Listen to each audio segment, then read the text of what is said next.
साथ संगत जी, प्यार से कहना दान निरंकार जी। संतों के वचनों को सभी श्रवण करते हुए जो अपने जीवन में ये तब्दीलियों को महसूस करते हैं, तो वो बात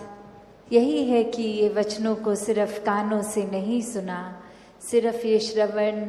कोई उतनी देर के लिए सुन के और बाद में नहीं भूले। ये जीवन में सभी ने अपनाकर ये शिक्षाओं को, ये तरीकों को अपनाया और आगे बढ़ने की ये प्रेरणा भी कि कैसे अपने जीवन में हर पल ये चलते ही जाना है। ये एक स्टैटिक, एक अपनी जगह थम के ये जीवन नहीं जिया जा सकता, और कैसे ये स्थिर जीवन होते हुए भी ये जो मूवमेंट की बात, कि ये चलते रहने की बात, वो बात यही कि इस निराकार, इस दातार को जीवन में बसाना होगा। इसको जानकर, इसको मन में हर समय जो बसा लेते हैं, उन्हीं का जीवन फिर एक उस पेड़ की तरह जिसकी जड़ें इतनी मजबूत कि अपनी जगह पे तूफान आने पे भी स्थिर, और फिर भी वो एक नदी की तरह बहते रहना, चलते रहना इसी निराकार में। तो ऐसे जीवन को संत हमेशा जी कर दिखाते हैं कि कैसे कोई भी सिचुएशन हमें उस तरह से उनके काबू में नहीं आता। एक भक्त तो बस इस निराकार के ही रंग में होता है, और फिर चाहे कुछ भी आसपास चल रहा हो, ये एक बेपरवाह मन की तरह ये हमेशा निराकार में रंगता हुआ हर सिचुएशन को आराम से भक्त निकाल लेता है। तो एक कहानी भी दासी ने एक बार पढ़ी, जहाँ एक जगह पर एक इंसान को पता लगता है कि यहाँ कोई बहुत ही एक वाइज इंसान एक आए हैं जो बहुत ही एक सूझवान है, और उनके पास जाकर वो कहते हैं कि आपको मुझे पता है बहुत और भी मिलने आ रहे हैं, मैं ज़्यादा समय नहीं लूँगा, बस एक ऐसी कोई शिक्षा जो आप जीवन में कोई मुझे 1-8 मिनट में देकर समय बचा लें, अपना भी और हमारा भी। तो ऐसी क्या वो एक अमूल्य बात होगी जो 1 मिनट के अंदर एक शिक्षा जीवन भर की बन जाए। तो वो इंसान कहता है कि बस मूव ऑन, चलते चलो। और अब वो व्यक्ति ये सोच रहा है कि मैंने तो सुना था ये बहुत ही एक गहरे इंसान है, बहुत ही सूझवान है, वाइस है, और 1 सेकंड का समय क्या ले लिया इन्होंने, तो बस मूव ऑन बोल दिया। तो ये तो जाने को बोल रहे हैं मुझे, मेरे से बात नहीं करना चाह रहे। और अभी इसी सोच विचार में वो इंसान 2 कदम पीछे होके उनसे सोचने ये बात लगा, और फिर 1-2 व्यक्ति और इस दौरान आके उस इंसान के प्रति अपने भाव रखते गए, चलते गए। और अब वो इंसान वहीं उस बात में अटक गया कि ये मुझे जाने को क्यों कह रहे हैं, और फिर से एक बार हिम्मत करके कहते कि अब ये आपने जो बात कही थी, ये बात आपने मुझे क्या कहा था कि मैं चला जाऊं, ये मूव ऑन करने की बात। और अब वो बुजुर्ग कहते हैं कि आप तो मेरी उस बात से भी अभी तक मूव ऑन नहीं हो पाए, कि ये कैसे जीवन में हम हर कोई चीज़ को इस तरह पकड़ लेते हैं, भाव क्या होता है बात का हम क्या समझ बैठते हैं। वो इंसान तो बस यही समझा रहे थे कि अगर आप जीवन में कोई 1-8 मिनट में बात समझना चाहते हैं तो ये है कि अपने मन को एक कीचड़ जैसा, दलदल जैसा ना बनाएं कि बस एक जगह पड़े पड़े उसको उसके अंदर खराबी आती जाए। एक स्वच्छ रहें, बहते चलें, एक दिमाग को छोटे दायरे में, दिल को छोटे दायरे में ना बांध के रखें, बहते चले जाएं। ये निराकार इतना विशाल है, इसके जैसे मन को विशाल करते जाएं। और समझने वाले ने बात क्या समझी कि ये तो बहुत रूड हो रहे हैं, ये तो बिल्कुल मेरे को आगे बढ़ने को ही बोल दिया, बात क्या पूछ ली इनसे, ये तो बहुत अपने आप को पता नहीं क्या समझते हैं, एक सीधे मुंह बात भी नहीं कर रहे, बस दफा होने को बोल दिया। तो बात वही, अक्सर कोई इंसान क्या बात बोलता है, हम क्या समझते हैं, हम उसको सच मान के और फिर पकड़ के बैठ जाते हैं कि उस इंसान ने ये शब्द बोला था, चाहे वो शब्द किस भाव में बोला हो। उस इंसान ने एक मुझसे 2 मिनट पहले इंसान ने अगर कुछ किया, उसको तो बोल दिया कि रुक जाओ और मुझे बोल दिया कि चलते बनो। तो बात क्या है, जो बात उस इंसान के हिसाब से उसके हित में है उसको बोली जा रही है, जो दूसरे के हिसाब से है उसको। तो ये कंपैरिजन्स, ये तुलना जीवन में अक्सर हर दिन ही कहीं ना कहीं दिमाग में आ जाती हैं। चाहे वो कंपैरिजन फिर एक अपने लाइफस्टाइल का हो कि हम किस तरह का जीवन जी रहे हैं, क्या क्या सुख साधन है हमारे पास, क्या वो सुख साधन हमारे पास जो हैं वो एक दूसरों से बेहतर हैं कि नहीं हैं, क्या ये सारी चीज़ें जो एक जीवन में कामकाज करते, पैसे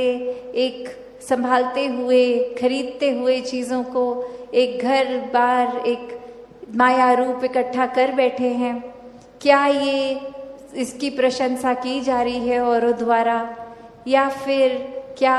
कोई एक चीज़ दूसरे से बेहतर है। तब तक तो ये सुखदाई महसूस हो रहा है मन को, और जिस पल ये एहसास नहीं कि नहीं ये मैंने इतनी महंगी वस्तु ली भी और किसी ने प्रशंसा तक नहीं करी, तो वही चीज़ एक क्योंकि दिखावा के भाव से खरीदी गई वो सुख का कारण भी नहीं बनेगी, वो बेचैनी बनती जाएगी। तो एक कहानी दासी और रखेगी कि ऐसे ही एक बार एक इंसान ने एक बहुत ही खूबसूरत गाड़ी, एक बहुत ही अच्छे ब्रांड की गाड़ी खरीद ली और उसको अपने घर के एंट्री गेट पे ही वो रखता हर समय कि या तो उसको ड्राइव कर रहा होता, वरना एकदम साफ सुथरी रख के कि घर में अगर कोई मेहमान तक आएगा या दोस्त आएंगे तो घर के अंदर जाने से पहले वो गाड़ी पे नज़र ज़रूर डलती थी। और अक्सर वही गाड़ी फिर वो चर्चा का विषय बनता था पूरे वो समय में, जितने देर के लिए मेहमान आए हैं, कि गाड़ी आपकी बहुत अच्छी है, आप बहुत अच्छी देखभाल कर रहे हैं, बहुत साफ रखा है गाड़ी को। और अक्सर यही बातों से उस इंसान को बहुत खुशी मिलती थी कि ये देखो मेरी महंगी गाड़ी, और सभी इसको नोटिस कर रहे हैं, सभी मेरे प्रति अब और अच्छे भाव रख रहे हैं, मुझे अच्छा समझ रहे हैं। और इसी से एक छोटी छोटी बातों में एक अहंकारी मन बनता जा रहा है उस इंसान का। और फिर एक दिन अपने दोस्त को इसी तरह घर पे चाय के लिए बुलाते हुए जब वो दोस्त आता है तो देखता है कि उसकी गाड़ी अब वहाँ खड़ी नहीं हुई, और अंदर जाते ही उससे पूछता है कि क्या कहीं रिपेयर पे दी है, क्या गाड़ी ख़राब हो गई है, ये बाहर खड़ी नहीं अब गाड़ी। और अब वो गाड़ी का मालिक 1 मिनट में उसको कहता है कि उस गाड़ी की अब तुम बात मत करो, मैंने तो उसको गैराज में डाल दिया है, बंद कर दिया है, अब बाकी का समय जितनी देर भी घर पे हो ये गाड़ी का जिक्र मत करो, मन बहुत उदास हो रहा है। और अब वो दोस्त सोच रहा है कि जो ये गाड़ी सबसे प्यारी एक समय में इसको, और अब ऐसा क्या ही हो गया कि गाड़ी का जिक्र तक करने से मना कर रहे हैं। और फिर भी हिम्मत करके जब वो पूछते हैं कि क्या हो गया ऐसा, और वो अब कुछ ना कहते हुए सिर्फ घर के बाहर टहलते हुए पड़ोसी के घर पे दिखाते हैं कि उससे ज़्यादा अच्छे ब्रांड की, उससे ज़्यादा महंगी गाड़ी अब उस पड़ोसी के घर खड़ी है। तो हुआ क्या जीवन में, क्या चेंज आया? वो गाड़ी पहले जब तक थी इतनी खुशी, आज भी वो गाड़ी है, पर अब खुशी नहीं। क्यों? क्योंकि मन में भाव आ गया है, दूसरे को कुछ बेहतर मिल गया है। मुझे एक इतना अच्छा नहीं मिला जितने दूसरे को, तो मन अक्सर तुलना करता है, कंपैरिजन करता है। और इस कंपैरिजन में कभी कभी कोई चीज़ सच नहीं भी होती, उसको कल्पना भी कर लेता है कि ये ऐसा है, ये मेरे लिए मैंने हकीकत बना ली तो यही है, चाहे हकीकत वाकई में कुछ और ही है। जिस तरह अक्सर हम घरों में भी उदाहरण देते हैं कि एक पेरेंट्स की बात होती है और बच्चों की, तो प्यार भले एक बराबर वो बच्चों में, पर फिर भी एक बच्चे के मन में आता है कि दूसरे एक भाई या बहन को ज़्यादा प्यार करते हैं पेरेंट्स और हमें कम करते हैं। तो बात वही कि हमने अपने नज़रिए से देखा, हमने बस यही देखा जो इस आँख ने देखना चाहा, जो इस मन ने सच्चाई मानी कि जो अपने पास है, जितना प्यार है उसके ऊपर ध्यान नहीं, दूसरे को क्या मिल रहा है, हमसे ज़्यादा या हमसे कम, उस पे ध्यान जा रहा है। तो बात वही कि ये निराकार अगर खुद ही प्यार का एक स्टार्टिंग पॉइंट है जिसका कोई अंत ही नहीं, ये इतना प्यार और वही इंसानों को ये प्यार अपनाने की बात ही नहीं, प्यार बनने की बात, जितना भी ये God is love and love is God वाली बात, ऐसा ही प्यार जब मन में बसा लें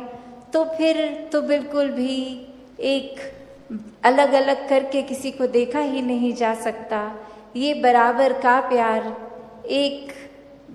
प्यार फिर वो बहती नदी की तरह जो हमेशा एक अपनी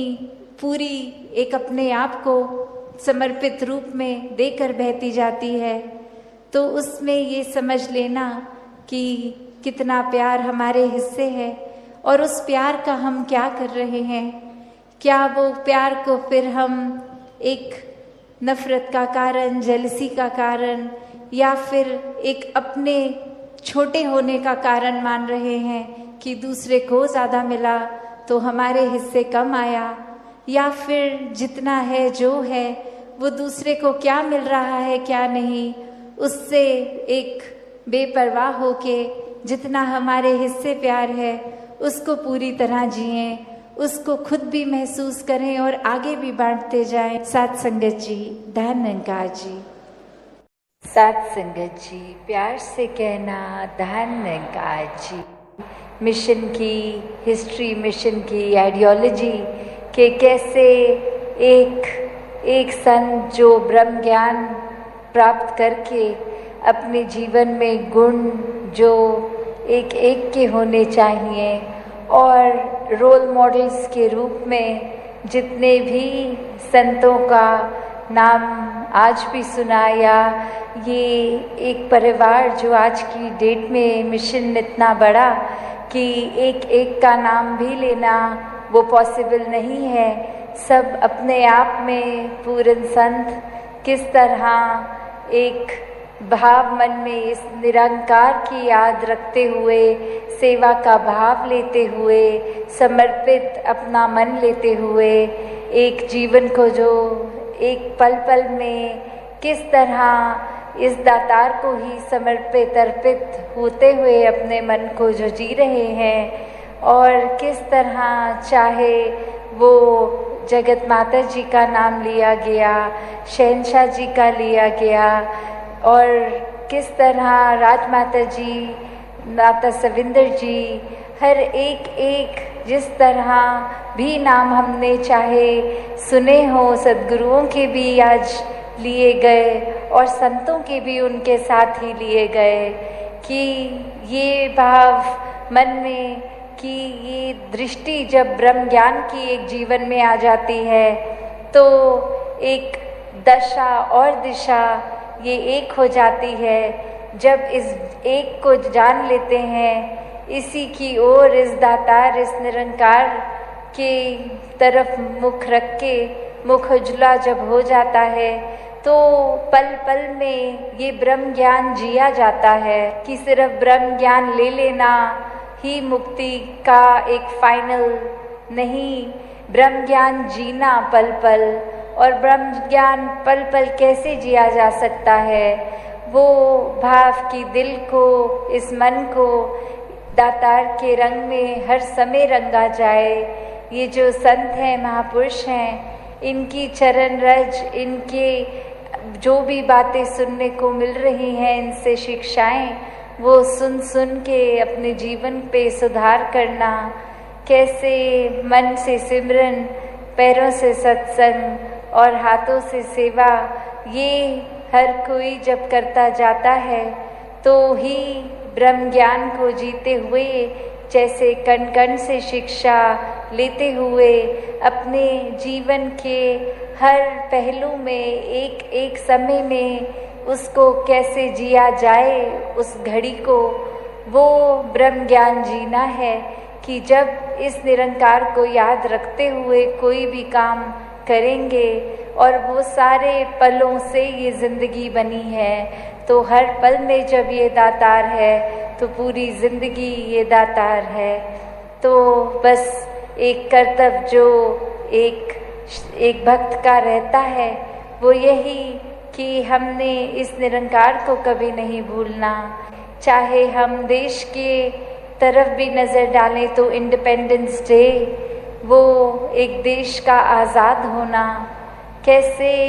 एक इतने सालों की स्लेवरी से मुक्त हुआ देश और एक देशवासी आज़ाद हो गए, और अब ये शरीर तो आज़ाद बंधन से, पर ये आत्मा, ये जीवन हमारा, ये भी आज़ादी तभी प्राप्त करता है जब ब्रह्म ज्ञान एक झोली में हो। कैसे हम छोटे छोटे उदाहरण भी देखें कि अगर हम कोई एक ट्रेन में, एक जहाज में, गाड़ी में, बस में, कहीं पे भी बहुत लंबी यात्रा कर रहे हों, और जैसे ही वो वाहन का रुकना हुआ, सबसे पहले एक इच्छा होती है कि दरवाज़ा खोल के ज़रा बाहर 1-2 मिनट टहल के अपने एक जकड़ा हुआ शरीर, उसकी कुछ अंगड़ाई ले लें या किसी तरह स्ट्रेचिंग एक्सरसाइज कर लें, कि ये इतनी देर से बंधा बंधा शरीर फील हो रहा था, एक लग रहा था कि बॉडी में ब्लड सर्कुलेशन नहीं हो रही, और अब कैसे वो रुकी है ट्रेन, तो बाहर उतर के प्लेटफॉर्म पे ही शरीर को, एक मसल्स को रिलैक्स करने के लिए एक यत्न किया जाता है। कैसे एक एयरक्राफ्ट में बैठते हैं, जैसे ही लैंडिंग होती है सबसे पहले अपनी सीट बेल्ट खोलने की इच्छा तुरंत, कि ये पहला मौका मिला नहीं कि वो सीट बेल्ट खोल के शरीर को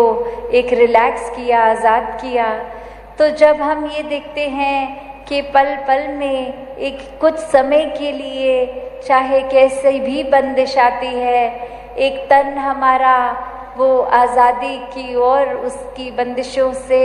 अपने आप को तोड़ने की कोशिश on the first given chance करता है कि इसी मौके में ये कर लिया जाए। तो जब शरीर कुछ देर के लिए, कुछ घंटों के लिए अपनी बंदिश बर्दाश्त नहीं कर सकता, तो एक नज़र इस आत्मा के ऊपर भी डालें। ये तो युगों युगों से शरीरों में बंद कर जी रही है,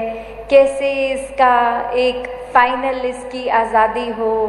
वही बात कि सब चीज़ इस निरंकार से शुरू होती है, इस निरंकार में ही रहती है, और इस निरंकार का जहाँ जहाँ वास है, जो इस निरंकार में एक अंदर उसके घुल गया, तो वो भी कण कण में पूरी सृष्टि के। तो अपने आज़ादी के बारे में अगर रूह की सोचा जाए तो ब्रह्म ज्ञान द्वारा कि किस तरह एक इंसान का मिलन ये शरीर से उठकर, ये जो आत्मा शरीर में बसती है, इस परमात्मा की अंश, इसका जब असली घर मिल जाता है, एक पता चल जाता है आत्मा को कि हम इस निराकार से ही आए हैं, इसी में रहना है। जब हम पल पल जीते जी ये मुक्त अवस्था में रहेंगे, सब कुछ इस दातार के ऊपर छोड़कर, ये अपने आप को डूअर ना मानते हुए,